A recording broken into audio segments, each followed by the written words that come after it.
Gözüm büyüdü.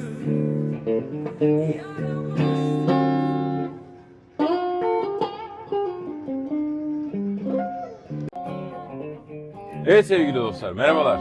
Nasıl yani'ye tekrardan hoş geldiniz. Bugün neredeyiz? Volkan Özdemir'in yanındayız. Volkan kim diye soracak olursanız az sonra öğreneceksiniz. Zaten tanıyanlar onu çok iyi biliyor. Bugün bir gitar motivasyonu yapacağız. Sorularımız olacak. Bakalım neler öğreneceğiz bugün. Çok heyecanlıyım. Görüşmek üzere. Volkan merhaba. Selamlar. Nasılsın? Teşekkür ederim. Sen nasılsın? İyi misin? Ben de iyiyim, sağ ol. Seninle uzun uzun sohbet edeceğiz. Seni bugün çok iyi tanıyacağız. Bir takım sorularımız olacak. Onlarla ilgili bize güzel cevaplar vereceğine eminim. Çünkü bu konuyla ilgili sormak istediği olup da soramayanlar, sana ulaşamayanları aydınlatmak adına ve çaldığımız enstrümanların bakımı. Bunun bir araba olarak düşünelim. Nasıl arabamızın bakımlarını aksatmıyorsak iyi bir performans için gitarlarımızın ve enstrümanlarımızın bakımlarını da aksatmamamız gerekiyor. Aynen öyle. Bununla ilgili senden bugün çok değerli bilgiler alacağız. Bugün sana bir Fender'im vardı benim. Bunun manyetikleri 3 single'dan oluşan bir gitarımızdı. Biz bunun bridge manyetiği değil mi? Evet. Bridge manyetiğini değiştireceğiz. Bunun için DiMarzio'nun Tonzone manyetiğini takacağız. Bakalım nasıl bir performans olacak. İstersen önce bize bir şu anki haliyle bir sesi dinletirsen manyetiğin faydalı olacaktır. Aslında senin değiştirme sebebin muhtemelen, ya benim de düşündüğüm, hemen şuradan bir drive açayım. Drive'daki dip ses. Abi boştaki bu ses. Mesela şu an bu single manyetik. Araya aldığım zaman humbucker'a dönüyor. Bu manyetin özelliği daha güçlü ve humbucker manyetik olması. Yani single görünümlü humbucker olması. Onun haricinde drive'larda mesela altlar çok güçsüz kalacaktır şeyde. Normal single manyetikte. Deneyelim. Bol dipli ve sesli olduğu için genelde bu tarz single humbucker'lar tercih ediliyor. Sökelim, takalım. Diğer halini zaten birazdan tekrar dener bakarız. Tamam, az sonra o zaman nasıl yaptığımızı da göreceğiz. Tabii Daha ki. sonrasında tekrardan performansını dinleriz. Başlayalım o zaman. Akordumuzu düşürüyoruz. Yani akorttayken genelde telleri çok kesmiyorum. Çok Bu arada ben tercih yeni bir etmiyorum. tel takımı aldım Elixir'in. Hı hı. Onu değiştiririz gerekirse. Bu telleri de 7'ye ayırırız. Hı hı. Normalde lüthiyerler gitarları direkt kesip telleri iptal ediyorlar. Ya çok zaman bizim için çok önemli. Teller kalsın mı? Kalsa iyi Yedek olur. olur, tamam. Yani yedek olarak olur. Acil bir ihtiyaçta işimizi görür. Ya bunun durumu iyi. Yani daha paslı olsaydı çok fazla ona şey vermiyorum. Evet. İltimas vermiyorum. Ama bu durum iyi bu tellerin. Bu arada bu telle ilgili neden değiştirmek istediğimi de anlatayım. Ben genelde Elixir kullanıyorum çünkü daha uzun performansı gidiyor. Daha güzel ses aldığıma inanıyorum. Belki de psikolojik.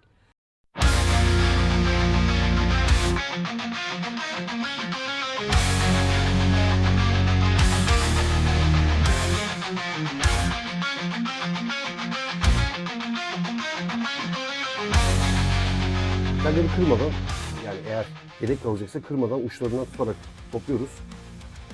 Çünkü artık tel çok pahalı bir malzeme haline geldi.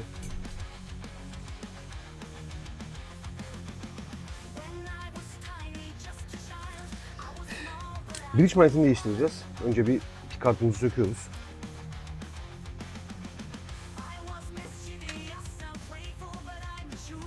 Bu arada mesela bunları kendileri yapmak isteyenler olabiliyor. Yani eli yatkın olabiliyor vesaire. Ama hani ben de bazı şeyleri kendim yapmayı çok severim ama mesela bu konuda yapılan işin daha temiz olması için kesinlikle bu işin uzmanının yapmasını istiyorum. Sana da bu konuda güveniyorum yani bu şey olmasın. Özel bir övgü olmasın ama şunu söylemek istiyorum. Uzun yıllardır tanışıyoruz. Yaptığın işleri bu zamana kadar hele hele kırılan Yamaha gitarımın akustiğin klavyesini yapman süper bir şeydi, işti. O yüzden işçilerine çok güveniyorum. Kişiliğine çok güveniyorum, dürüstlüğüne çok güveniyorum. O yüzden de şeye benzer bu.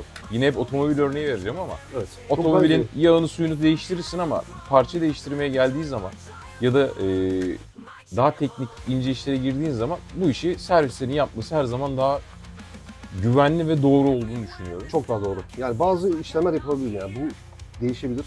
Herkes değişebilir ama burada bazı trikler var. Manyetik ters bağlanabilir. Bağlarken hiç çıkartınca göstereceğim. Kablolarda kopma yaşanabilir.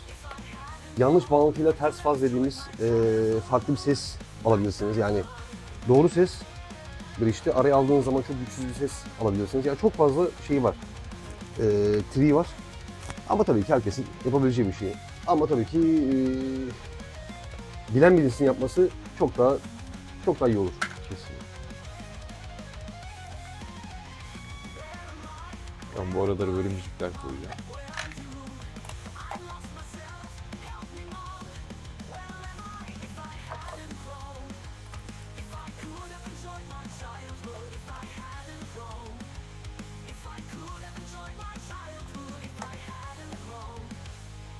Burada gördüğünüz parçalar nedir şimdi? Sırasıyla volüm potansı, yani sesi açmaya kapatmaya yarayan potans. Ton nodları bunlar, ton potansları. Örneğin şu ton potansı ortadaki middle veya neck'e atanabiliyor veya isterseniz bridge'e atanabiliyor. Yani tonun basın tizini kısmak için kullanılan iki parça. Farklı şeyler de atayabiliyoruz ama şu an burada standart strat üzerinden konuşuyoruz. Volüm, ton. Anahtar dediğimiz yani 5 yolu switch. Bunu şöyle anlatayım. Switch'in işlemi şu. En alttayken en alt manyetik çalışır. Bridge manyetiği ortadayken orta manyetik, alt manyetik çalışır. Humbucker görevi görür. Ortaya geldiğimiz zaman yine single olur. Orta manyetik çalışır. Dördüncü pozisyona geldiğimiz zaman en çok sevilen pozisyondur bu. Orta B, neck çalışır. Üst manyetik dediğimiz submanyetik çalışır. En üstte de submanyetik çalışır. Peki mesela diyelim ki sol atmak istediğimiz zaman genelde bridge'deki manyetik kullanılıyor, tercih ediliyor. Ritimlerde orta manyetik ve yine bridge manyetiği beraber kullanılıyor gibi. En üstte de daha solo ve clean tonlarda sanırım. Evet. Ya tamamen bu tarza bağlı yani. Tarza bağlı. Heavy metal çalıyorsanız hiçbir zaman şunu sola atarsınız ama çok az örneği vardır. Ya bridge ya da neck kullanılır. Yani ya en alt manyetik ya da en üst manyetik kullanılır. Tizlik anlamında aşağısını tercih ediyoruz. Baslık anlamında daha üst manyetiğini tercih ediyoruz ama burada şöyle bir durum var.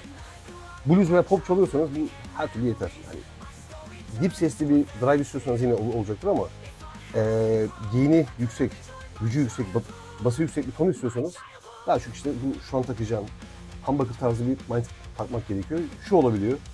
Bridge'e humbucker yani single gibi görünümlü humbucker neck'e de taktıran insanlar olabiliyor. Bu tamamen tercih meselesi.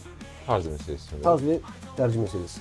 Tabii bu arada sadece manyetikler değil, kullandığımız diğer ekipmanlar, amfiler ve pedallar da çok önemli bu sesleri. Yani her manyetik, her tesisatta ya da her cihazda aynı performansı vermeyecektir. Vermeyecektir tabii.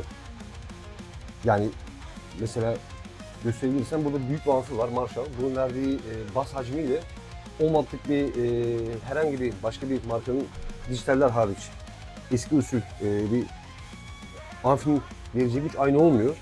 Şimdi siz bunu alıyorsunuz çok güçlü manyetik ama gidip 10 wattlık bir veya 5 wattlık bir orta düzey bir amfi taktığınız zaman aynı sound yani aynı sesi almıyorsunuz. Burada olay tamamıyla o amfinin hacmi yani büyük speaker hacmi o çok değiştiriyor. Evet. Zaten birazdan göreceğiz onu.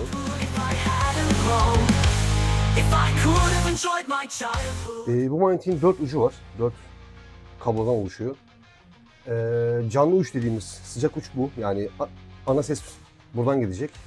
Diğer türlü de şu iki siyah ve beyaz yani Dimarzo üzerinden konuşursak bunlar bölebiliyoruz. O da şu anlama geliyor. Herhangi bir switch veya push pull potansıyla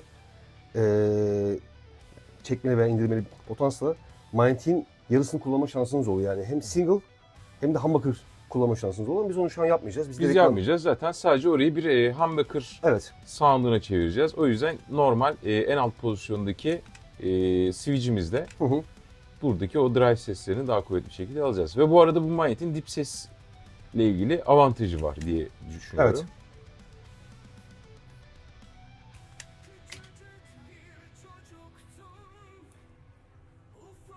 Genelde bu tarz modifikasyonları sanırım yani çok fazla gitar almak istemeyen, kullandığı gitarın tuşesini ya da işte tarzını seven insanların başka bir gitar daha almak yerine aynı gitarda diğer soundlara da ulaşabilmek için bir avantajlı bir modifiye şekli.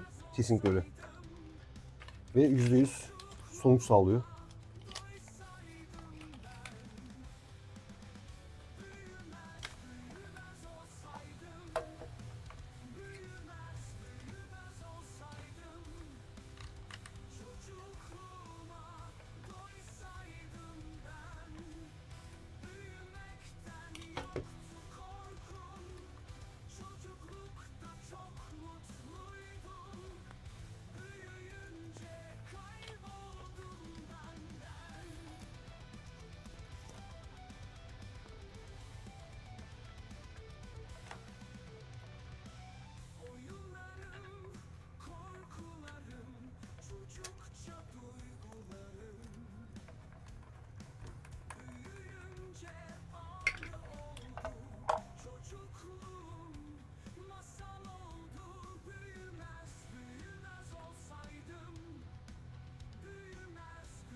Merhaba, hoş geldiniz. Evet Volkan, yoğun bir trafiğim var. Gördüğün gibi ikişer üçer sürekli sana gitarlar geliyor. Ve mümkün olduğu en kısa sürede yapmaya çalışıyorsun. Hani bunu biliyorum da. Kardeşin Engin de sana yardımcı oluyor. Evet. Engin nerede bugün? Engin tatilde. Oh! Hayatını yaşıyor.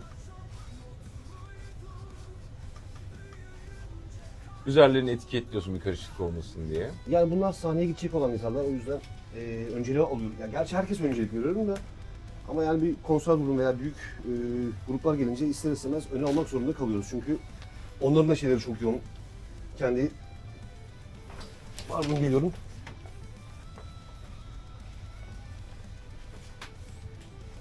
Bu arada burada gördüğüm bir Fender'in Tim Tele miydi? Öyle bir modeli vardı sanırım.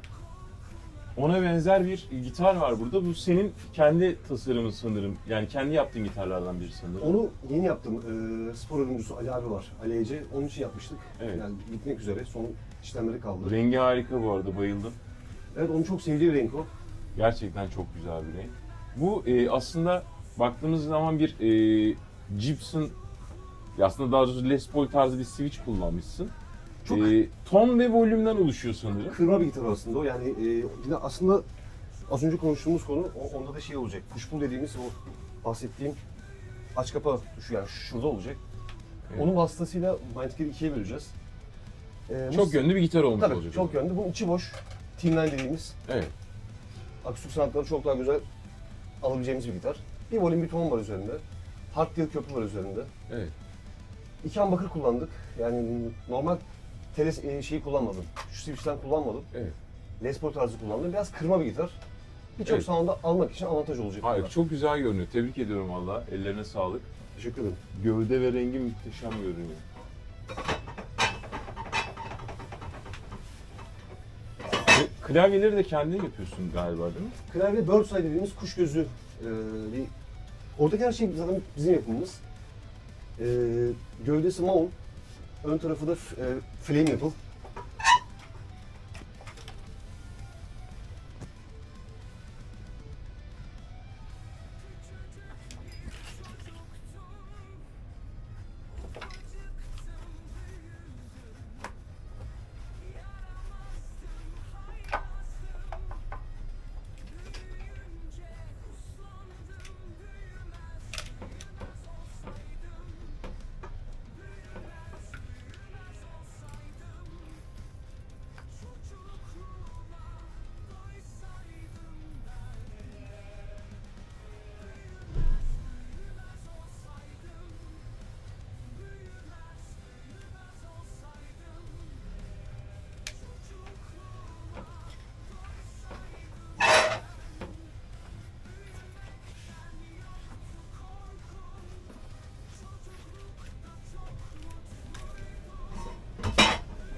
Merhaba, hoş geldiniz.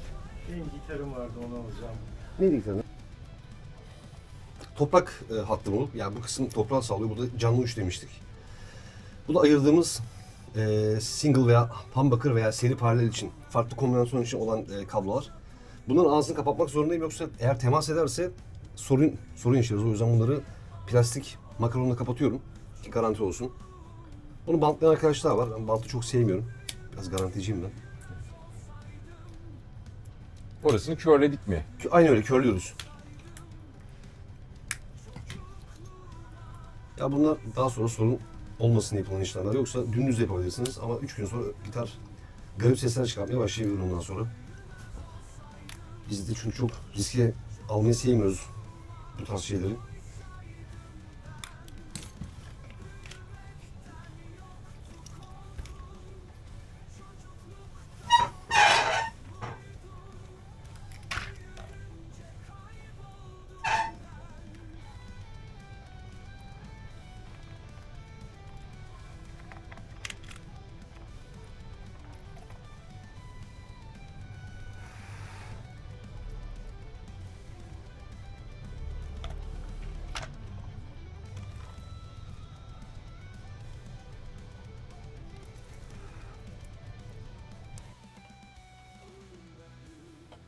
Ki yani o iyi hali. Çok daha farklı şeyler de oluyor. Öyle olduğumu kesinlikle akılda kalmıyor.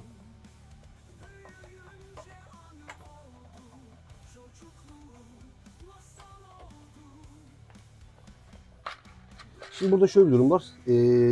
Pik kartı yani şu kapatırken kabloları dışarıda bırakmamamız gerekiyor. Ki potluk yapmasın.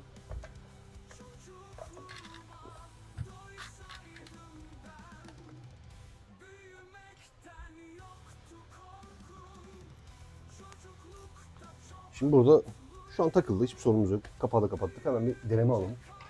Ki bir daha söktak yapmak yerine. Amfi açalım sana zahmet. Bir de şu kırmızı olan şeyin altına basarsa. Şu mu? Altına, kırmızının altına. Kırmızıyı göremiyorum. Ha, şuna mı? Evet.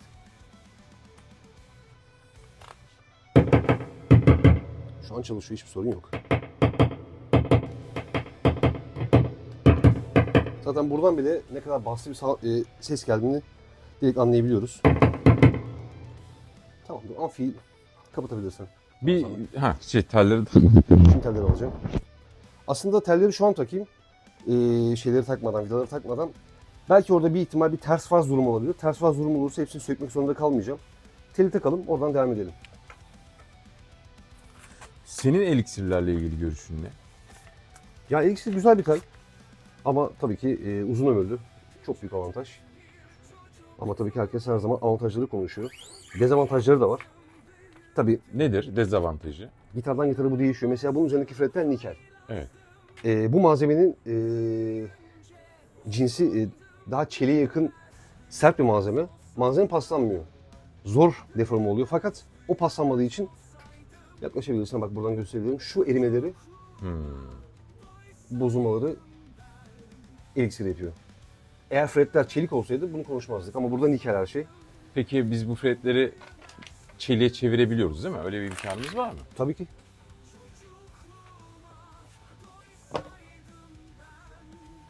Mesela şu an bir Ibanez sıfır bir gitar bu arada, hiç kullanılmamış bir gitar. Arkadaş aldı ve direktman nikelden çeliğe geçiriyor. Çelik çok daha sert bir malzeme, işlemesi çok zor.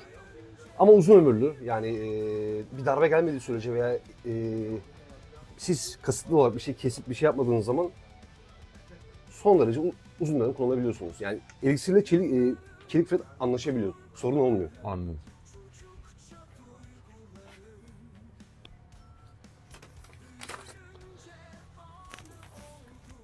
Yani ben şu an bütün telleri takıyorum ama en azından 3 tanesini takıp bir deneme alalım. Tamam. Yani şu an için takmaya gerek yok.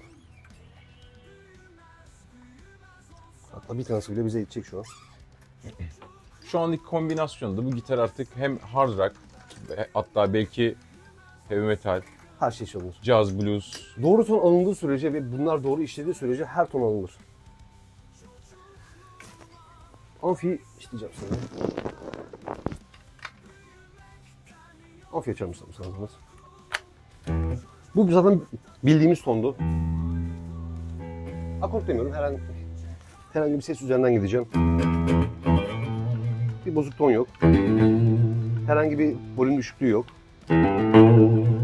Şimdi en kritik yer, eğer bu arada radyo soundlu bir ses gelirse orada o zaman demek ki ters faz olmuştur. O zaman kablo değiştirmek zorunda kalıyoruz. Alıyorum. Güzel. Şimdi bu şu an manyetik çok düşük. Biraz kaldıracağım. Sound değişecek.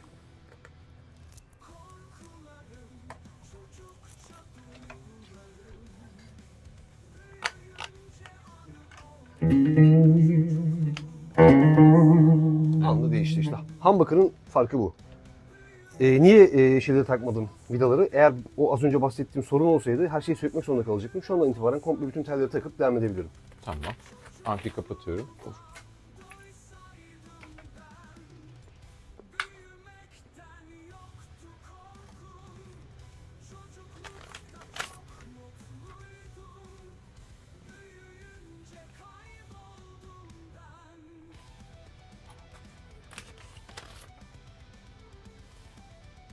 Hazır bu arkayı açmışken bu tellerin, daha doğrusu yayların pozisyonuyla ilgili mesela uygun pozisyon var mıdır, nedir?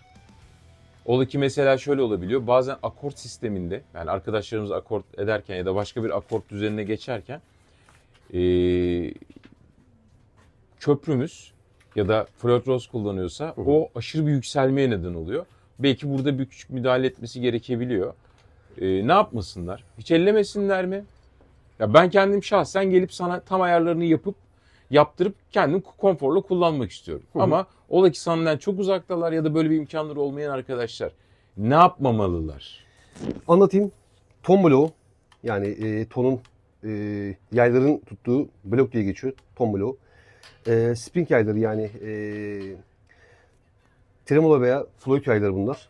Şimdi örnek veriyorum. Sen de az önce biz kaç taktık şu an? 9 mu taktık? 9 9. Eğer biz 9 yerine 10 veya 11 taksaydık köprü kalkacaktı. kalkacak.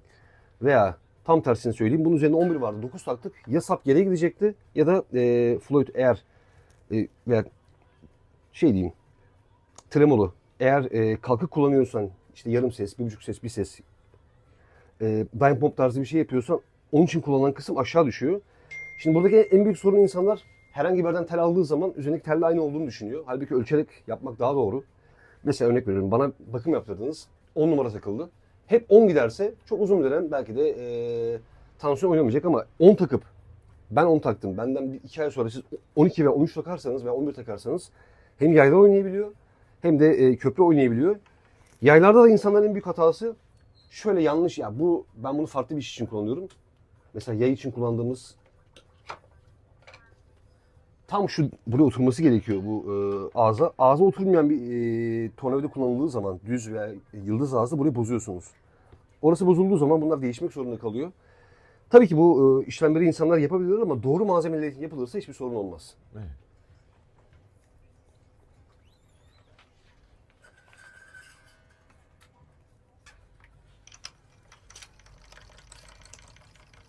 Tel altından geçirip kilitliyorum ben. Bu bir avantaj. Akort kaçmasın diye yaptığım bir işlem bu. Teli çok kısa bırakmak çok iyi bir şey değil. Aşırı uzun bırakmak da iyi bir şey değil. Kısa kalırsa ne olur? Örnek veriyorum. Teller üzerindeyken manyetik değişikliği olacak. Tel kopabilir. Veya birkaç defa akort yaptıktan sonra yine buradan kırılabilir. Bazı arkadaşlar çok uzun bırakıyor. Bu da ister istemez çok baskı olduğu için burguyu öne çekiyor veya kırabiliyor veya gereksiz tansiyon yapabiliyor. Yani bu işin belli bir standardı aslında şu. Kaç sarım idealdir? Bir de Kaç ideal, tur? 2 ideal. 2 luthier işi, yani garanti olsun şeyi, ben daha çok 2 alıyorum. Ama tabii ki şu burgunun uzunluğu çok önemli. Eğer burgu kısaysa 2 onda olmuyor. Şimdi mesela bu burgu üzerinden deneyelim. 2 tur attım. Pardon, 2 burgu mesafe bıraktım. Bakalım kaç tane sarım verecek. 1, 2, 3. Herhangi bir kopma durumu olursa buradan payınız kalıyor. Artı ister istemez teli aşağı ittirdiği için de herhangi bir cızlama sesini, yani şu boş telde çarpma sesini, bunun tel ne kadar aşağıda olursa o avantaj sağlıyor. Tabii ki size ben buraya kadar indirin demiyorum ama bu 3 veya 2 bunda çok ideal. Evet. 2 sarım veya 3 sarım çok ideal. Tekrar söylüyorum, burgunun yüksekliği çok önemli ama.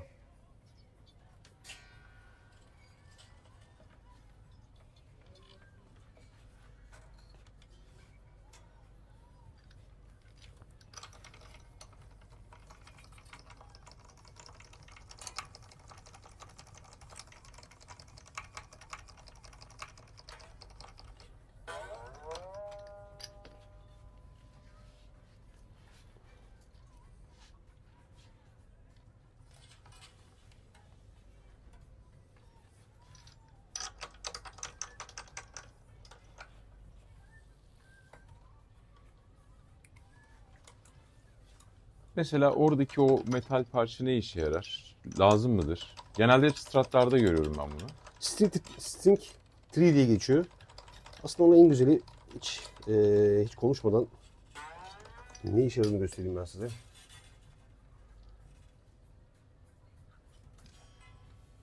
Teli takalım.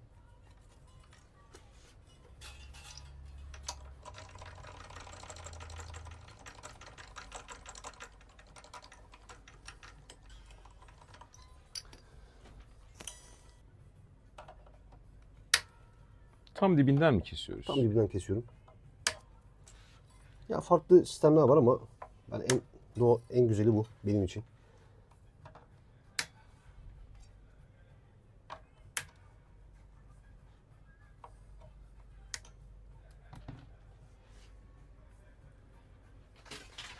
Şimdi akortlayacağım. Akorttan sonra o Sting 3'nin ne işe yaradığını size bir daha anlatacağım.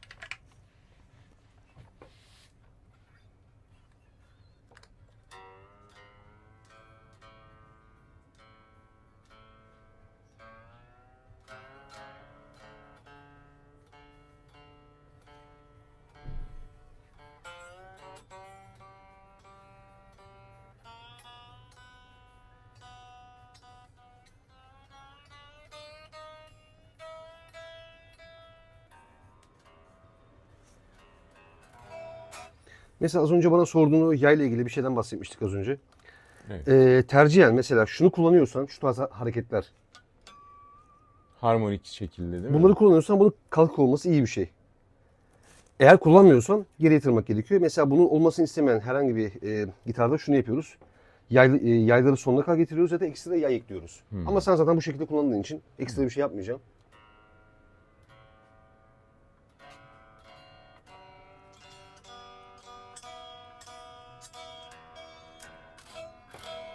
Şimdi az önceki şeyi tekrar gelelim. Sting 3'ye. Onu buradan gösterebilirim.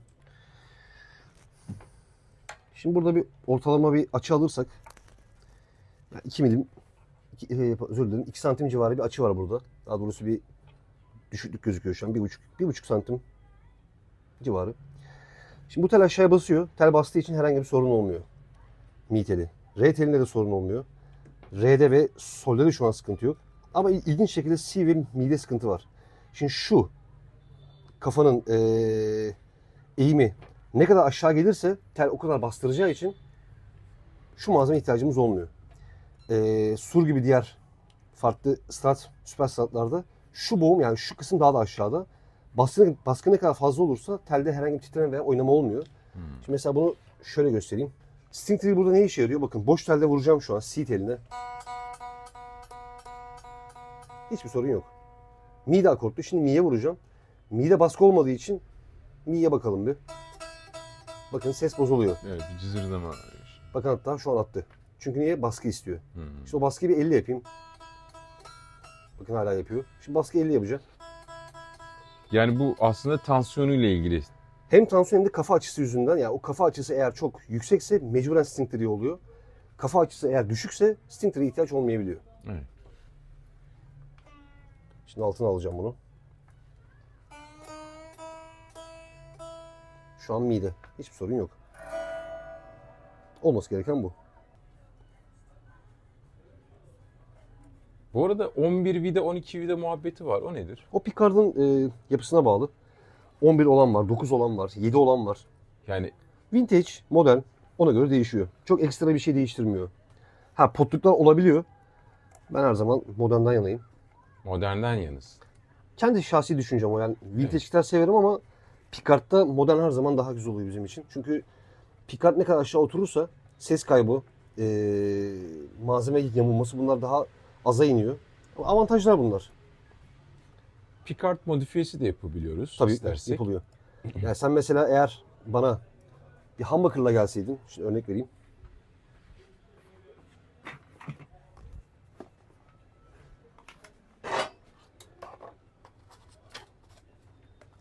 Eğer şöyle bir şeyle gelseydin bana, büyük, çiftli bir manyetikle gelseydin. Şu manyetik bu arada bu. Evet. Şu manyetik de bu. Ama o adama bunu küçülttüğü için Evet. herhangi bir kesme biçme işlemi olmadan burada kullanıyoruz. Mesela bu olsaydı Picard ya değiştirecektik ya da burayı kesecektik. Peki mesela böyle ince, yani aslında Hot Rail da deniyor ama o galiba modelle ilgili mi? Yani genelde DiMarzio'nun Seymour Duncan'ınkilerde Hot Rail diye çok daha fazla kullanılıyor. Ya onlar modeller şimdi ben Yani şunu sormak istiyorum aslında. Normal standart bir humbucker manyetikle bu manyetik arasında ne fark? hacim farkı var. Birisi çok daha güçlü, daha hacimli, daha bastı. Normal bastı gelir. standartları daha güçlü. Tabii daha güçlü. Bu da güçlü aslında ama hacim olarak o birazcık daha önde. Ama 2024'teyiz. Artık her şey dijital. Yani onları çok güzel kompoze edilebiliyor şeyden. Amfiden veya ses kartından veya şeyin ismini unuttum. Aplikasyon Evet. amfilerden, Uygulamalarda. büyük amfilerden, hatta hepsini de geçiyorum. Ufacık küçük amfiler var. Dijital amfiler. Onlarda bile çok güzel kompoze oluyor. Eski o sistem olsa orada gerçekten fark ediyor. Yani birazcık şeyi görüyorsunuz. Humbucker'ın 1-0 yani 1-0 önde olduğunu görüyorsunuz. Ama single humbucker'da kesinlikle bence aynı işi görüyor. Yani mesela bu gitarda biz pickard'ı değiştirip öyle bir humbucker'da takabilirdik, doğru mu? Her şey yapılabilir. Yani gitarın gövdesi buna uygun, müsait mi? Şeye dikkat etmedim. Muhtemelen buradaki yuva single'a göre açılmış. Orayı açabiliyoruz. Yani orasında bir Açılabiliyor. freze işlemi oluyor. Onlar da yapılabiliyor. Ya biz gitar yaptığımız için aslında birçok şey yeniden Modifikasyon yapılabiliyor. Sap ayarın güzel. Zaten aynı teli taktık. Çok bir sorun yok. Tekrar söylüyorum. Bunu kullanacaksın değil mi? Yani şu hareketi istiyorsun. Yani evet. Tamam. Tremolo kolu şeyde, çantada. O tremolo kolunda da sorun yaşıyorum aslında. Devamlı böyle ya gevşek ya da şeyde kalıyor. Sıktığın zaman yukarıda kalıyor. Şunun içinde bir yay var. O yayı ekstra, yani küçük bir yay, onu içine atıyorsun. O sıkıştırıyor. Muhtemelen o yay düşmüş olabilir.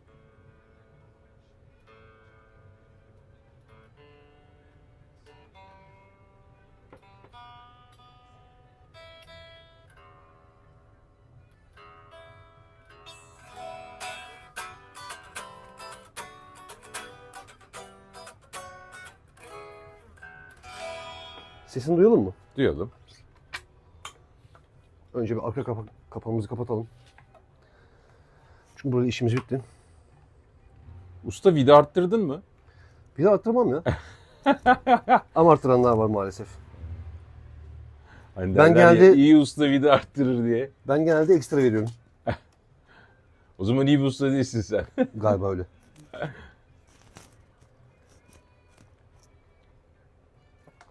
Ya birçok gitar çok orijinal geldiği için çok ekstra bir şeyin değişmemesi gerekiyor. Ki bu dükkana, yani bizim atölyemize gelen en üst düzey gitar da aynı muameleyi görüyor. En alt gitar da aynı muameleyi görüyor. Öyle olmak zorunda çünkü. Bizim iş hukukumuz, ahlakımız öyle. Herhalde Volkan, piyasada çok sevilmenin, hani ustalığının haricinde kişilik olarak sevilmenin en büyük nedeni de bu yaklaşımın diye düşünüyorum. Ama öyle olmalı. Doğrusu bu. Doğrusu bu. Doğrusu bu, yani rol yapmaya gerek yok. Veya Amerika'yı bir daha keşfetmeye gerek yok. Altı üstü gitar yapıyoruz. Ya bu 1960-70'te bitti bu iş. Biz sadece üzerine olanları devam ettiriyoruz. Yeni şeyler yapmaya çalışıyoruz. Evet. Ama zaten çok belli bir iş bu yani. Doğru yapıldığı sürece, doğru yaklaşım olduğu sürece. Bir de şöyle bir şey, ben de oradan geliyorum. Ben de müzisyenlik yaptım. Ki Türkiye'de bir gitarı almanın ne kadar zor olduğunu bilen nesilden birisiyim. Öyle oldu mu o çocuklara yardımcı olmak gerekiyor ki yani en ünlü de, ki az önce geldi gördün. En ünlü de gelse, herhangi bir kişi de gelse aynı muameleyi görmek zorunda. O da aynı çayı içecek, o da aynı çayı içecek. Evet. Az sonra zaten seninle bir sohbet çekimimiz olacak. Orada zaten sana sorularım olacak. Onları da Tabii konuşacağız beraber. Memnuniyetle. Manyetimizi taktık. Şu an için önce bir single'a bakacağız. Yani özür dilerim. Önce bir Clinton'la bakacağız.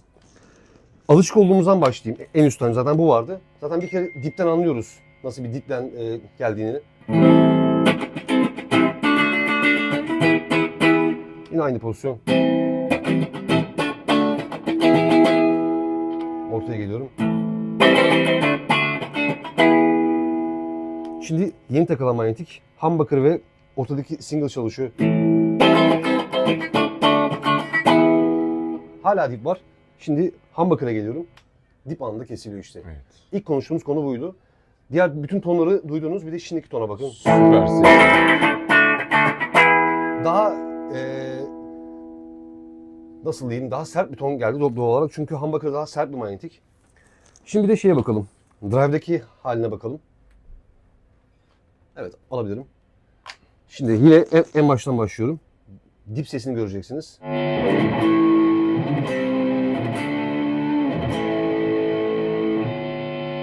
Doğal olarak çok dip var. İkisine geleceğim. Humbucker'a dönüyor burada. Yine dip var.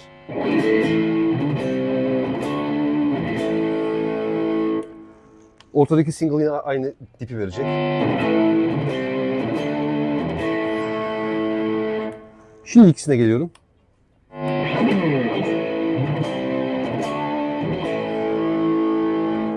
Şimdi taktığımız, asıl işlevini istediğimiz manyetiği açıyorum.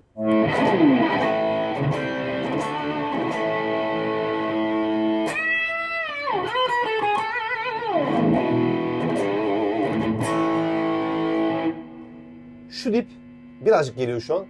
O da beni gördüğü için çevirdiğim anda o dipte gidiyor zaten. Ki bu Türkiye'deki birçok yerde, evde veya iş yerinde toprak hattı yüzünden dip sorunu olabiliyor. Doğal olarak Bridge'in dip sesi bundan çok daha düşük. O da manyetin yapısıyla alakalı. Bu kadar mıdır? Bu kadar. Bitti diyorsun. Bitti. Peki ellerine sağlık. Rica ederim. Çok keyifli çalacağıma inanıyorum. İnşallah. Bununla da zaten performans videoları çekmeyi düşünüyorum. Ben bir gitarist değilim ama hani solist olarak gitarı da yanımda kullanıyorum, biliyorsun. Ama insan istiyor ki elindeki cihaz, alet ne olursa olsun iyi, hakkını veren bir şey olsun. Sen ne kadar çalabiliyorsan onu sana verebilsin. Hani kimisi tabii virtüöz olur, muhteşem şeyler yapar. Kimisi daha böyle basit, basic çalar. Bu tamamıyla bir keyif. Ne kadar keyif aldığınıza bağlı. Az önce o söylediğin her tarz çalarsın üzerinden konuştuğumuz konu üzerinden bir şey söylemek istiyorum. Mesela örnek veriyorum. Humbucker mahiyetindeyiz. Düşük volümdeyiz.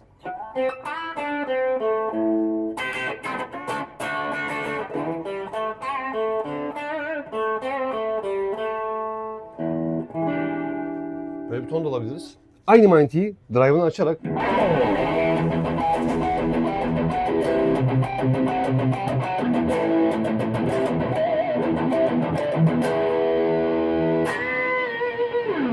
mesela bu da çok sert bir ton. Yani burada tamamıyla sizin bu manyetiği ve bu gitarı nasıl kullandığınıza bağlı.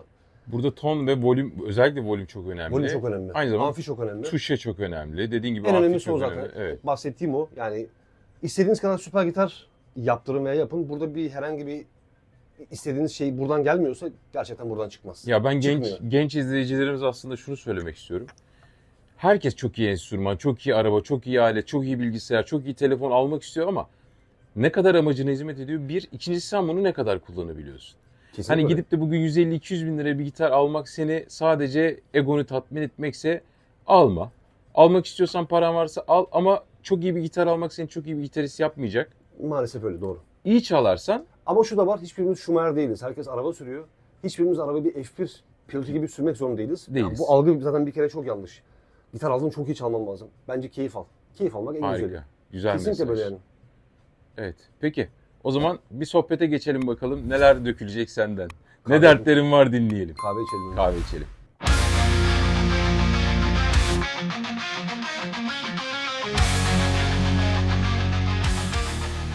Evet sevgili dostlar, gitarımıza modifiyemizi yaptık. Şimdi Volkan'la biraz özel sohbetler edeceğiz. Nedir bu iş? Nasıl yapılır? Neden yapılır? Kimin ihtiyacı var? Bu tarz sorularla ilgili Volkan'la konuşacağız. Sektör üzerine konuşacağız. Volkan selam. Önce sen istersen kısaca kendini bir tanıtıver bize. Ben Volkan Özdemir. Yani 2000 diyorum, pardon, 94'ten beri bu işi yapıyorum. Daha doğrusu 94'ten beri müziğin içindeyim. Balıkesir'de bir müzik okulunda başladım buna. İşte bir mandolin okulu vardı. Doktor Recai Özil mandolin orkestrası vardı. Türkiye'de hiç olmayan bir şeydi. Zaten sonra da çok uzun dönem devam etti. Orkestrası. Herkes mandolin çalıyordu. Yani ben de orada enstrüman çalmaya başladım. Gitar da orada çaldık, mandolin de çaldık. Aileden gelen büyük bir şans oldu. O şansla işte hem annem hem babam müzikle ilgiliydi. Çok iyi müzik dinliyorlardı. Yani bütün çocukluğumuz iyi müzikle geçti. O çok büyük avantaj oldu. Engin'in içinde, benim için de. Aslında şöyle bir durum var. Hani işte 80'lerde çocukluğunu yaşamış olanlar için o dönem Şanslıyız. internet vesaire olmadığı Tabii için ki. daha çok böyle kendimize vakit ayırıp ya da işte müzik o zaman insanların hayatını çok fazla dolduran bir yerdeydi. Aynen öyle. Yani 10 yaşında, 12 yaşında Pink Floyd dinliyordum. Evet. Yani albümü komple dinliyordum. Bu büyük bir şans ya. Bu benim yaptığım bir şey değil. Ailenin getirdiği şans.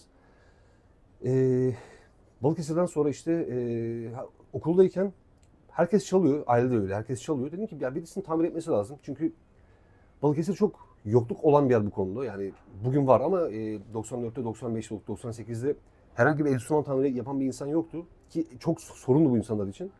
Ki elimden iş geliyordu. Dedim bunu bir deneyeyim. Baktım daha çok sevdim. Aynı zamanda çok uzun dönem müzisyenlik yaptım. Şu anda da çalıyorum ara sıra. Artık keyfe kaldı çünkü bütün hayatım burada Asıl geçtiği işim için. bu oldu. Asıl işim bu tabii ki. Daha sonra Eskişehir'e taşındık. Eskişehir'de konservatuvar kazandım. Yerli çalgılar, yapım, ana sanat dalı. Ama tabii ki benim için de gitar olduğu için oradan ne kadar eğitim alsam da hep kafam hep gitara gitti. Bu biraz farklı bir şey çünkü sevda. Aynı zamanda orada çok uzun dönem müzisyenlik yaptım. Yani hem tozun içinde kaldım. Bu tozun içinde hem de sahne tozunun içinde. Müzisyenin ne istediğini anlamak için yıllarca hep çalmaya devam ettim. Ama tabii şu an bütün kalbim burada atıyor. Daha sonra da 2010 gibi İstanbul'a geldim. İstanbul'da bu atölyeyi açtım. Daha önce karşıdaydım. Daha sonra buraya geldim. Birkaç farklı yer değiştirdim. Uzun dönem buradaydım. Yani uzun dönemden beri buradayım. Şu an 3 tane dükkan işletiyoruz. İşte bir ikinci el dükkanımız var. Yani alım satım işi üzerine Bak çalışıyoruz. bunu bilmiyordum. Bu bana sürpriz oldu şimdi. Evet, Biraz bahsetsene. Biraz yeni. O da yine burada. Hemen Boğan'ın orada. Yani denetimli ikinci el değil. Şu anlamda birisi bir enstrüman satacağı zaman bizim gibi ustaya getirip genelde yani bakımını yaptırmadan veya denettirmeden satıyor. Bu daha çok sorun oluyor işte. Örnek veriyorum. Burgularında, işte elektroniğinde, sap çubuğunda bu tarz sorunlar oluyor. Bunların önüne geçmek için lüthiye denetimi altında olan bir ikinci Aslında el. bir nevi oto ekspertizinin Aslında gitar ekspertiz. ekspertizi. Aynen öyle. Evet. Onun olduğu bir dükkan açtık. İşte orayı işletiyoruz 2 yıldan beri. 2010'dan beri burası mevcut. 2-3 yıldan beri aşağısı diğer imalat atölyemiz mevcut. Yani aynı zamanda yaptığımız gitarları Türkiye'deki müzisyenlere ve yurt dışına satıyoruz. 2017'de bir İngiltere maceram oldu. Bir sene Londra'da bir dükkan açtım. Yani çok sevemedim. Bir de pandemi de çok etkili oldu. Onun için dönüş yaptım. Yani 3-4 tane dükkan açıp kapatma şeylerim oldu. Şu an burada yani 3 dükkan üzerinden devam ediyoruz. Engin'le çalışıyorum, kardeşimle. Beraberiz. İşte yanımızda çalışan arkadaşlar oluyor. Ki işimiz çok keyifli. Süper. Valla yani şimdi işi hani yemeği yemeyi çok sevebilirsiniz. İşte damak tadınız çok gelişmiştir ama hani yemeği yemek tatmaktan farklı olarak bir de o yemeği ya da işte bu işi ortaya çıkarmak var. Bunu yaparken de şefler ya da işte ustalar, lüthiyeler, işte bu konunun uzmanları devreye giriyor. Şimdi bu dükkan açma mevzusu nasıl sende oluştu? Neden birinin yanına girip çalışmadığında dükkan açtın? Ya ben özgürlüğüme çok aşırı düşkün bir insanım ki bu iş çok özgürlük istiyor. Yani bir kere çok kolay bir iş. Ultra zor bir iş, onu da söyleyeyim. Yani ikisinin arasını niye öyle söyleyeceksiniz? Şimdi baktığınız zaman sadece gitar yapıyoruz. Bunun ağacı var. Ağaç işçiliği. Elektroniği var. Elektronik işçiliği. Boyası var. Kimyasal iş. Mekanik iş. Bir nevi mühendislik. Çevirip Evet. baktığınız zaman çoğu enstrümanda belli bir fizik var. O fiziği doğru bilmeniz gerekiyor. Yani yüksekliği olsun, ekstra sesle alakalı. Ya o kadar çok etken var ki hepsinin bir arada olması için bir yer gerekiyor. Yani birisinin de tabii ki olabilir ama ben biraz daha kendim dediğim gibi yani ben yürümek istedim. Yoksa beraber çalıştığım arkadaşlarım var ki hala görüşüyoruz, çalışıyoruz. Birbirimize fikir desteğinde bulunuyoruz, yardımcı oluyoruz. Birçok şey yapıyoruz. Ya bu işte birazcık daha tek olup savaşmak bana daha şey geldi, güzel geldi açık söyleyeyim. Evet. Bizim seninle ilk tanışmamız bir yerde çaldık sanırım. Evet. Pardon. Hemen düzeltiyorum. Akustik gitar. Akustik gitar sevgili Volkan Konya, bas gitarcı arkadaşım, kardeşim. Onun tavsiyesiyle, o zaman ben Bodrum'daydım sanırım. Bodrum'daydım, evet. Bodrum'da yaşıyordum. O zaman köpeğim gitarıma çarptı ve gitarım düşüp tam böyle sap kısmından kırıldı. Yani çok kötü bir yerden kırıldı. Çok üzüldüm çünkü gitarı çok seviyordum. Sahnede de çok rahat bir gitardı. Ondan sonra işte konuyu Volkan'a anlattım. Volkan da o dönemde bir müzik mağazasında danışmanlık yapıyordu. Volkan'a söylediğim zaman Volkan dedi ki Volkan'a git. Hı hı. Bu arada hayatımda çok Volkan var. Kardeşimin de Volkan. Getirip emanet ettim. Tanışınca zaten elektriğini siz de tanıyorsanız zaten biliyorsunuz. Yeni tanıyacak arkadaşlar da o elektriği alacaklar. Çok pozitif, çok böyle kardeşiniz gibi görebileceğiniz birisi. Daha sonra gitar bitti, dedi ki abi bitti, gelip alabilirsin. Aldım, inanamadım yani. Bunu sen nasıl başardın? O da dedi abi bizim işimiz. O günden sonra bir tanışıklığımız oldu, kardeşliğimiz oldu. Bu süreç içerisinde beraber sahne de aldık. Ondan sonra ben bütün bu gitarlarımla ilgili, genellikle enstrümanlarımla ilgili bütün bakımlarda, onarımlarda vesairede gelip Volkan'dan destek alıyorum. Çünkü artık bu işin uzmanı ve bu işi dürüstlükle yapıyor. O benim için çok önemli. O yüzden de böyle bir tanışma hikayemiz var. Gerçekten kardeşim gibi seviyorum. Hani bu programı çekmek amacım aslında Volkan'ın reklamını yapıyor gibi almayın arkadaşlar. Çünkü çok fazla sorusu olan, bu işe yeni başlayan çok kişiler var ya da amatör olarak uğraşanlar var ve bir takım zorluklar yaşıyorlar. Bunlarla ilgili hayatlarına bir kolaylık sağlamak amacıyla bir müzisyen olarak bunu aslında bir misyon olarak düşünmek lazım. Bu sebepten Volkan'la böyle bir röportaj gibi bir video çekmek istedim. Çünkü soracağım sorular var. Çünkü bu sorular sizin de kafanızda eminim var, soru işaretleriniz var. Şimdi ilk başta hiç ben seni tanımıyorum ve hayatımda daha önce hiçbir gitar almadım. Sana geliyorum diyorum ki çok fazla gitar var. Ben kararsız kaldım ama kendi zevkime göre de bir gitar sahibi olmak istiyorum. Bana bir gitar yapar mısın? Aslında bu çok radikal bir şey. Normalde çünkü bir sürü markanın, bir sürü bütçede, bir sürü özelliği olan gitarı var. Piyasadan çok fazla bulabilirsiniz. İkinci el alabilirsiniz. Ama biraz böyle kendinize özel, kendi tarzınıza ya da sizi yansıtan, özellikleri yansıtan bir enstrüman istediğiniz zaman mesela gelip Volkan'a soruyorum. Volkan, ben bir gitar yaptırmak istiyorum. Bu bana özel bir gitar olsun. Bana ne sorarsın? Neden istiyorsun? Ne istiyorsun? Niye? Niye Evet. yaptırmak istiyorsun? Neden istiyorum? Piyasada çok fazla gitar var ama ben kendim kimliğimi, imzamı taşıyan, bu bana ait. Biraz da belki, tabii öyle değilim ama öyleymiş gibi konuşacağım şimdi. Biraz egom var. Bu bende olan gitar başkasında olmasın. Ya da çok daha geniş bir kapsamda düşünüyorum. İstediğim tarzlar farklı farklı. Onun için kendime özel bir gitar yaptırmak istiyorum. Ya o da bir etken. Ya çok etken var aslında. Mesela örnek vereyim. Bunun üzerinden konuşalım. Herkes bu gövdeyi sevmeyebilir. Bu gövdenin farklı yani. X marka bunu yapıyordur. Sen bunun daha kısa olmasını istersin. Bu bir etken. Gövdeyi farklı isteyebilirsin. Bu bir etken. Sapın kalınlığını veya ergonomiyi farklı isteyebilirsin. Bu bir Evet, etken. bu da çok önemli. Benim kendi fiziksel yapıma uygun Aynen, bir evet. enstrüman yapmak. Örnek veriyorum. Bunun standart fabrika çıkışı skalası uzundur ya da kısadır. Daha uzun veya kısa düşünülebilir. Bence bunlar olmalı. Yoksa onun haricinde zaten bunu yapan bir firma var. Ve bu firma normalde bizlerden çok daha ucuza yapıyor. Çünkü bu adamlar günde 1000 tane, 10.000 tane çıkartıyor.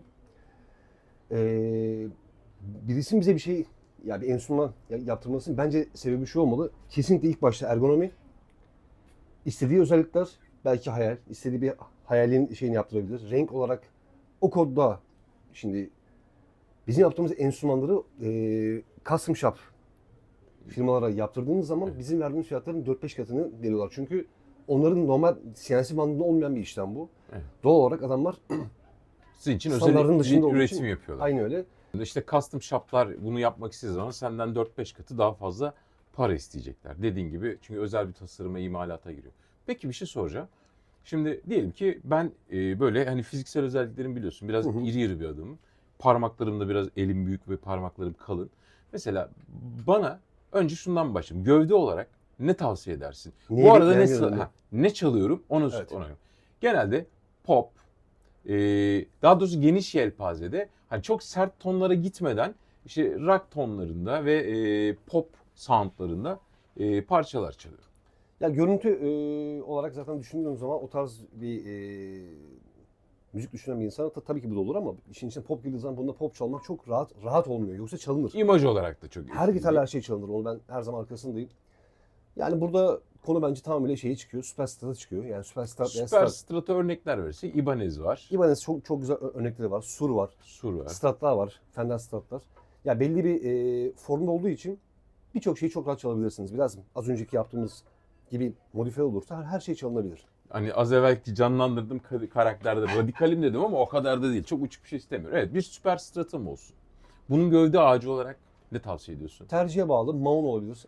Alder dediğimiz kızıl ağaç olabilir. Maun çok ağır bir ağaç, sert bir ağaç. Çok ağrı var, çok hafif var. 3-4 gün önce sevgili Önder Focan için bir gitar yaptık.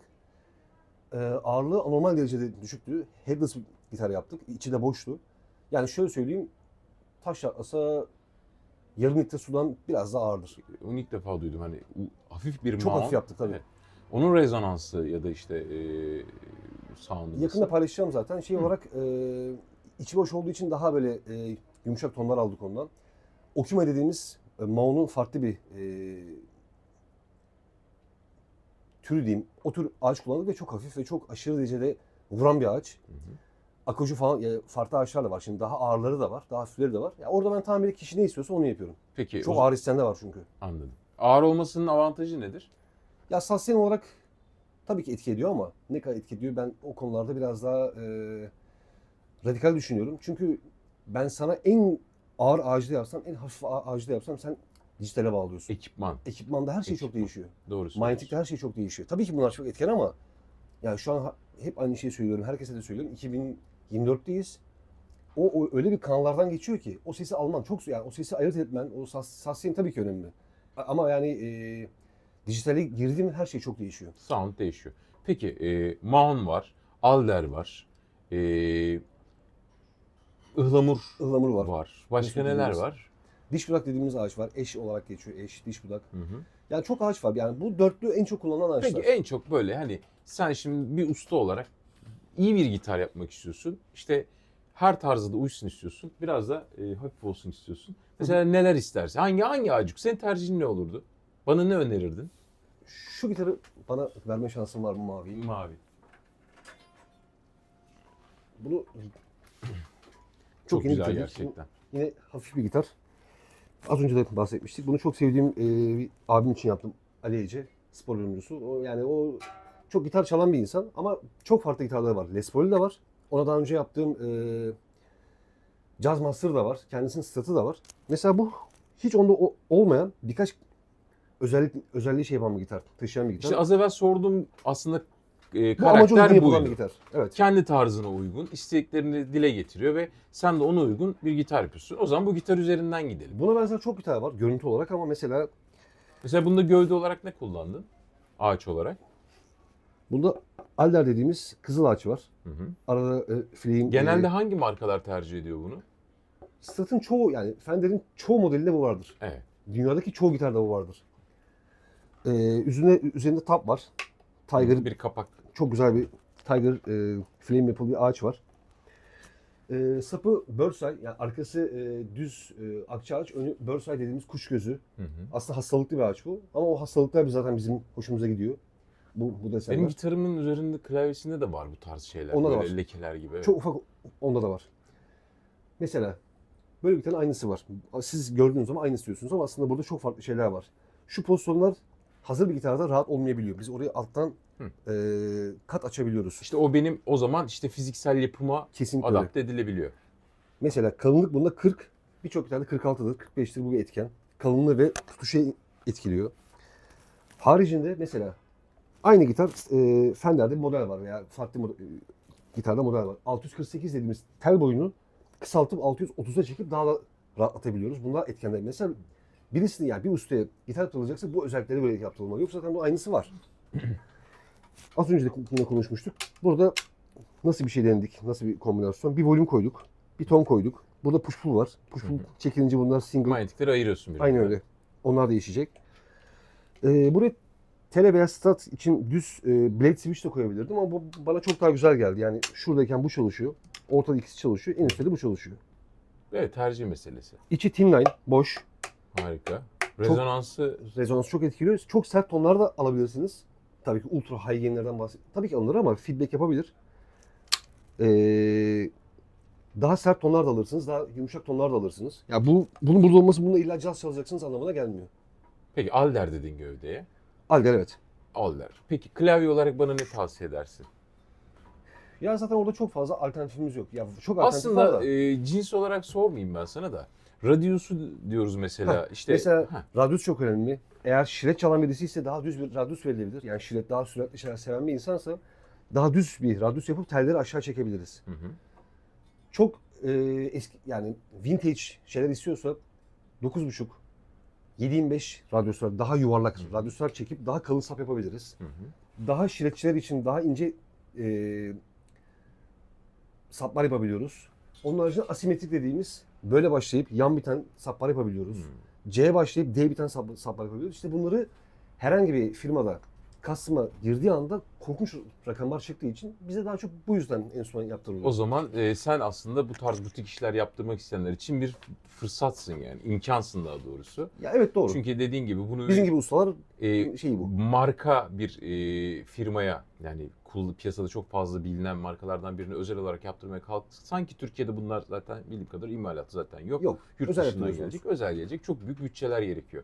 Peki şimdi gelelim bu ne diyoruz? Headstock. Kafa Headstock. burgular. Yani kafa. Bu headstock'a gelelim. Şimdi mesela oradaki tercih ne olmalı? Hangisi daha rahat? Şimdi kimisinde ters, kimisinde bu şekilde duruyor. Kimisi bu genelde Telecaster'ların formatında. Kimisi işte daha sivri. Mesela işte şu gitarınki farklı Bu gibi. tercih. Çok tercih. Bu tercih meselesi. Çok Yoksa tercih. sese çok etkisi yok. Sesi etkisi var. Bir headless'ın tınlamasıyla, ya kafasız bir gitarın tınlamasıyla kafası olan Ama bağ. bunun bir şeklinin çok önemi var mı?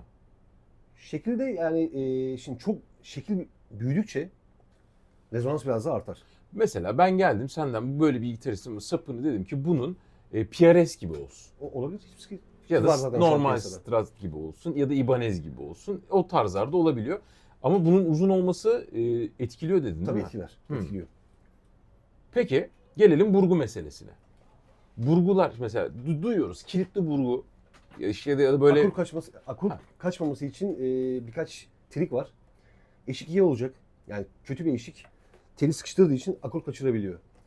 Açı yanlış olursa tel sürtündüğü için akor kaçabiliyor. Bunlar ilk etkenler. Burgular, ya şimdi çok iyi burgular var. 18'e 1 dediğimiz diş sistemi, yani dişlerin birbirini öptüğü bir yay sistemi var. Bir de 7'ye 1 var. İşte 8'e 1 var. Mesela onu da şöyle söyleyeyim. Şöyle düşünün. Şunun birbirini öpmesiyle şunun birbirini öpmesi arasında fark var. anladım.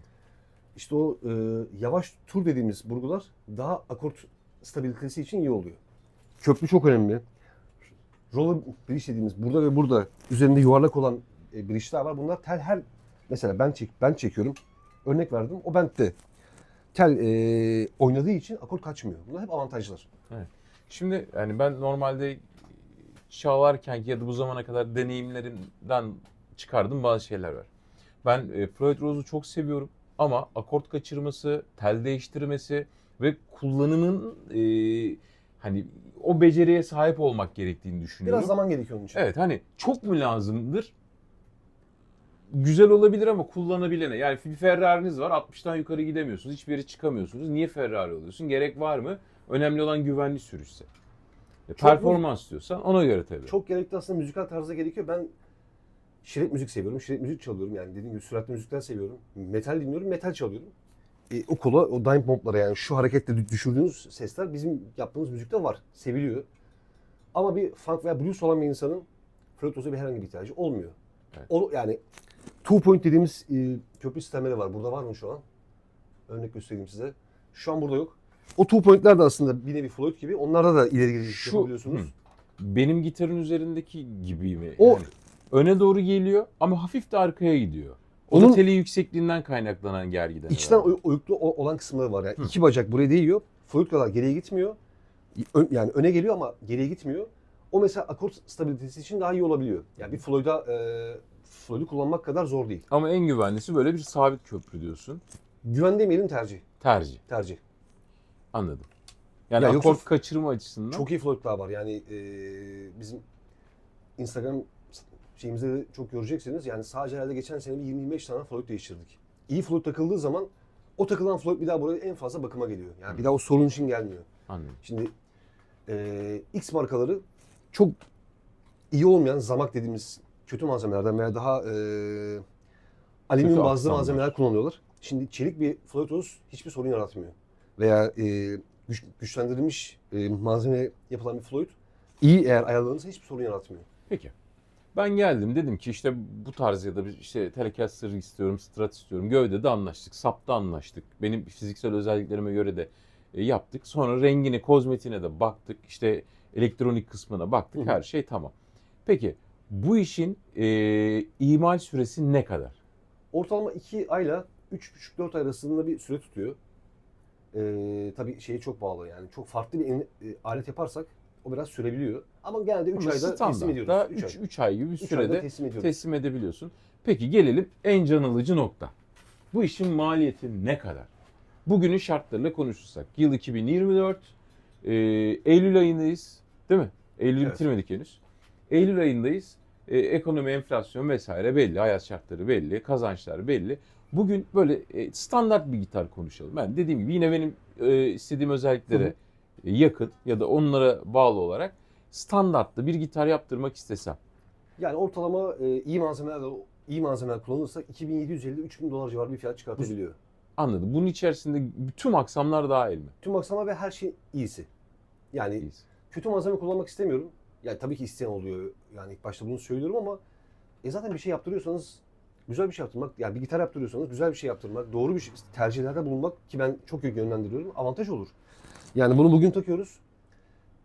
D sınıf bir malzemeyle A sınıf malzeme arasında ciddi fark var. Ya şimdi tabii insanları da bu konuda bir şey söyleyemiyorsun, kızamıyorsun ya da eleştiremiyorsun çünkü ekonomi olarak o kadar zorlayıcı bir durum ki yani eğer bu size bir geri dönüş maddi anlamda getiriyorsa evet bu yatırımı yaparsınız ama zevk için çalıyorsanız da ya da böyle işte hobi olarak ya da küçük işler yapıyorsanız da bu sefer maliyet canınızı acıtabiliyor ki biz yıllarca hani Taksim'de yüksek kaldırımdan enstrümanlarımızı edindik zamanında.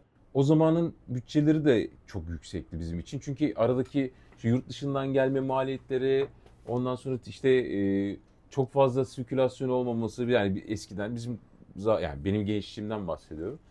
Hala gencim, taş gibi. Ama hani 80'lerin ve 90'ların başları gibi düşünürsek eğer konuyu, arada inanılmaz komisyonlar vardı. Yurt dışından gelmesi çok zordu. Bu kadar çok sirkülasyon, bu kadar çok enstrüman çalan yoktu. O dönem hani alacağınız genelde gitarlar neydi? İşte akustik, elektroakustik gitarlar, klasik gitarlar. Yani o tarz. Yine elektrik gitarlar, tabii elektrik gitarlar uzun yıllardır dünyada ve Türkiye'de var ama herkesin ulaşabileceği şey değildi. Çünkü işin içine bir de ekipman giriyor. Pedallar, amfiler, kablo bile bir maliyet. Sonra 90'ların ortalarına doğru aslında bu iş biraz sirküle olmaya başlayınca fiyatlarda da biraz aslında düşme oldu. Hani bir dönem çok rahat. Herkes enstrümana bir şekilde ulaşabiliyordu. Fakat işte gün içerisinde dünyanın ve ülkemizin içinde olduğu ekonomik globaldeki krizler, işte bir pandemi atlattık vesaire bir sürü sebep var. Ekonomi tartışmıyorum burada ama alım gücümüzü çok düşürdü. Bu sebepten dolayı da eskisi kadar çok gitar değiştiremiyoruz, yeni bir gitar alamıyoruz. Yani alıyorsunuz da çok büyük bedeller, maliyetler sizi karşılıyor. Bu yüzden de aldığımız ekipmanı iyi korumak, kollamak zorundayız. Bugün işte ne dedin? 3 ay sürede yapılabilecek ki yurt dışındaki custom'ların neredeyse 4'te 5'te bir fiyatına gelecektir. Ya da Evet. yarısından azdır en azından. Baktığın zaman ne kadar dedin, tekrar alayım mesela. Yani 2750-3000 dolar 3000 arası dolar diyelim buna. güzel bir gitar alıyorsunuz ama İyi tabii bir çok gitar, daha üstüne evladiyeli bir gitar olabilir. daha değil mi? aşağısına inebiliyor tabii ki. Böyle bir gitara sahip olduğunuz zaman uzun yıllar sizi tatmin edecek, mutlu edecek. Tabii şimdi ne oldu? Çok iyi bir enstrüman aldınız. Aynı araba gibi. Ya ben biraz arabaları belki çok sevdiğim için ya da arabalardan da biraz hevesim olduğu için onunla çok bağdaştırabilirim. Şimdi bir araç ve bunu kullanıyorsunuz. Güvenli kullanmak ve konforlu kullanmak için arabanızı nasıl bakıma getiriyorsanız gitara da bakım yaptırmak zorundasınız. Kendiniz de yapabilirsiniz ama dediğim gibi işe çok hakim olmanız lazım. Bir yerde tıkanabilirsiniz. O yüzden işi bilen bir kişiden destek almak. Yani şimdi şöyle biliyorsunuz herkes hasta olduğu zaman direkt internete yazıyor. Herkes internet doktoru. Kendi ilaçlarını almaya, kendi kendini tedavi etmeye çalışıyor. O zaman niye doktorlar var? Ama bu sefer bakıyorsunuz aslında sizin hastalığı düşündüğünüz hastalıktan dolayı rahatsız değilsiniz. Altta başka sebep var ve siz bunu asla bilemeyebilirsiniz ve ileride daha büyük sorunlar sizi karşılayabilir. Aynı enstrümanda da böyle alttaki başka sorunlar olabilir ya da hastalığı tedavi etmek doktorların işi olsun. Gitarları bakımlarını yapmak da lüthiyerin işi olsun. O sebepten ben biraz biliyorsunuz düşünürüm. İş uzmanına yaptırmak her zaman iyidir. Bu arada ben her bokolog bir adamım, her şeyi atlayan bir adamım. Kendim yapmaya çalışan bir adamım ama bunun sebebi maddiyattan kaçmak değil. Hani bunu ben yaptım demek. Zamanında biliyorsun Volkan'ın desteğiyle Ben kendim bir gitar, elektro gitar yaptım. Bir Superstrat gitar yaptım. Ee, Peyderpey, yavaş yavaş zamanla yaptım. Ama sonra yaptıktan sonra ne oldu biliyor musunuz? Kendimce güzel oldu ama bir takım sorunları vardı. Getir Volkan'a dedi. Volkan al bunu adam et. Son nokta imzayı sen at. Evet şu anda o gitar duruyor. Onu ben yaptım diyorum. Çok kullanmıyorum. Ağır bir gitar ama hani ben yaptım deyip arada elime alıp çaldığım zaman da manevi bir zevki oluyor bana. Peki gelelim konumuzun özüne. Şimdi gitar bakımı için özellikle hangi konularda daha çok sana geliyor arkadaşlarımız? Ya da bunun bir periyodu var mı? Periyodu var. Yani ortalama 3-4 ay. 3-4 ayda sürekli kullanan kişiler için söylüyorsun bunu Rahat değil mi? yani rahat çalmak istiyorsanız yani bu fretlerin rahat bir fretlerden rahat bend almak, temiz bir sound almak, yükseklik ya 6 ayda gelen de var, bir senede gelen de var. Çalıştığımız büyük müzik grupları haftada bir gelen de var. Bu tamamıyla çalmaya bağlı. Klavyenin temiz olması gerekiyor. Fretlerin temiz olması gerekiyor rahat çalınması için. Entonasyon ayarını yani şu sap uzunluk, tel yükseklik ayarlarının düzgün olması gerekiyor. İstanbul'da yaşıyoruz. Korkunç nem var. Eller terliyor. Teller çok hızlı paslanıyor. Bunlar da çok etki ediyor. Mekanlardaki nem ve sıcak Mekanlarda etkiliyor. öyle. Yani kendinizin de tabii yapacağınız bakım şeyleri var. Pozisyonları var. Mesela fretleri siz ne kadar temiz tutarsanız, ne kadar silerseniz telleri bakıma o kadar zor gelir. Onun haricinde yani rutin olarak en aşağı ben 3 aydan önce çok önermiyorum standart çalan bir insan için. Ama yani 2 senede çok büyük bir süre. Evet şimdi o zaman standart bir bakımdan bahsediyoruz. Bir de böyle genelde arkadaşlarımız mağazalardan sıfır gitar alıp geliyorlar. Ya da ikinci elde olabilir bu. Yaşadıkları sorunlar şu. Benim telim, şu tellerim cızır diyor. Şu perdede cızır diyor. Şurada manyetimi açtığımda volümü açarken cızır diyor. Ya da işte akort kaçıyor. Hı hı. Mesela bu problemler çok hepimizin yaşadığı ve genç arkadaşlarımızın en çok yaşadığı sorunlar. Mesela burada sap ayarı için geliyor arkadaşlarımız diyelim. Hı hı. Sen bir kısaca bana süreci anlatır mısın? Ya burada kesinlikle yapın demeyeceğim çünkü burada en büyük etken şu sap çubuğunu genelde bu tarz yani şeyler verdikten sonra insanlar deniyorlar. Şimdi yanlış alyanla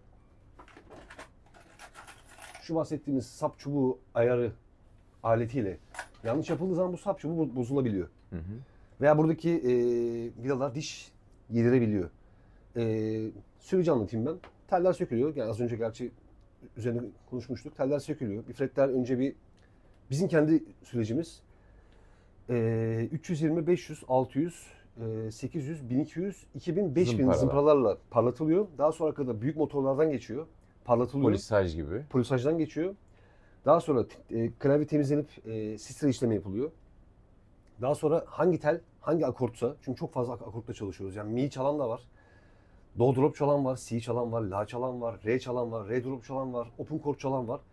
O gitar hangi amaca hizmet edecekse, hangi telle çalınacaksa ona göre bir ayar yapıyoruz.